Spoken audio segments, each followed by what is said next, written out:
नमस्कार साथियों। हरियाणा में एचएसएससी और एचपीएससी के द्वारा वर्तमान में जो भर्तियां की जा रही है उनकी चाल बहुत ही धीमी है। विशेषकर अगर हम एचपीएससी की बात करें तो 6.5 साल में क्लास 1 और 2 की सिर्फ 4376 नौकरियां ही दी है। इनमें से 32% जो पद है खाली है। कभी भर्ती से संबंधित नियमों को लेकर आपत्तियां आई जाती है, कभी कोर्ट में चैलेंज हो जाती है। एचपीएससी के जो भी रूल रेगुलेशन बनाए जाते हैं, बार बार नियम बदलने से जो भर्तियां हैं वो चैलेंज हो रही है। विज्ञापन जारी होने के बाद भी जो नियम है वो बदले जा रहे हैं। बहुत सारी ऐसी चीज़ें हैं जिनके कारण भर्तियां कोर्ट में लटक जाती है। जैसे कई बार तो आंसर की पर आपत्ति नहीं मानी जाती, कई बार कट ऑफ हाई रखने से भी पद खाली रह जाते हैं, कई बार विज्ञापन जारी होने के बाद भी जो नियम है वो बदल जाते हैं। जैसे असिस्टेंट प्रोफेसर की भर्ती में तो परीक्षा के बाद नियम बदले, 2-3 साल से ज़्यादा बदलाव हो रहे हैं। पुरानी भर्तियों की परीक्षा का पैटर्न बदल दिया, कुछ भर्तियों में हिंदी मीडियम जो पेपर है वो ही हटा दिया गया। आयोग की ओर से भर्तियों को लेकर नियम भी स्पष्ट नहीं किए जाते। आंसर की पर आने वाली आपत्तियों को भी पूरी तरह से नहीं माना जाता। कहीं शैक्षणिक योग्यता को लेकर पेच फंस जाता है। ऐसा करने पर जो कैंडिडेट है वो कोर्ट चले जाते हैं।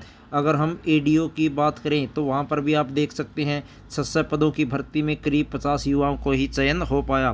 कुल मिलाकर कोर्ट में बार बार जो भर्तियां हैं वो चैलेंज हो जाती है। और अगर हम दोनों कैटेगरी की बात करें, क्लास 1 और 2 की, क्लास 1 में 8,852 पद स्वीकृत हैं जिनमें से 2675 खाली हैं। वहीं अगर क्लास 2 की बात करें 59,862 पद खाली स्वीकृत हैं जिनमें से 19,276 पद खाली हैं। और इनमें भी क्लास 2 में भी पीजीटी के जो पद है उनकी बहुत ज़्यादा संख्या जो है वो खाली है। तो भर्तियों, हालांकि जो Satish Kumar deputy secretary HPSC है उन्होंने कहा भर्तियों को लेकर सरकार की जो सिफारिशें आई है उनकी प्रक्रिया चल रही है।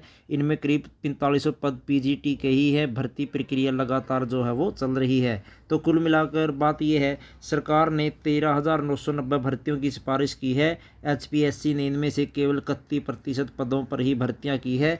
दोनों कैटेगरी में 68,700 पद स्वीकृत हैं, लेकिन फिलहाल 21,951 जो पद है वो खाली है। तो बड़ी बात है, एचएससी हो या एचपीएससी हो, बहुत सारी जो भर्तियां है वो कोर्ट केस में लटक जाती है। कहीं पर नियम स्पष्ट नहीं होते, कहीं पर एचपीएससी या एचएससी की ही कार्य प्रणाली जो है वो सवालों के घेरे में होती है। कई बार आंसर की को लेकर भर्तियां कोर्ट में लटक जाती है। कुल मिलाकर दोस्तों उम्मीद करेंगे, जैसे 2024 इलेक्शन नज़दीक है, ऐसे में दोनों जो आयोग हैं एचएससी और एचपीएससी तेज़ी से भर्तियां करेंगे और जो बेरोजगार युवाओं हैं उनको कोई ना कोई नौकरी तो देने का प्रयास करेंगे ही।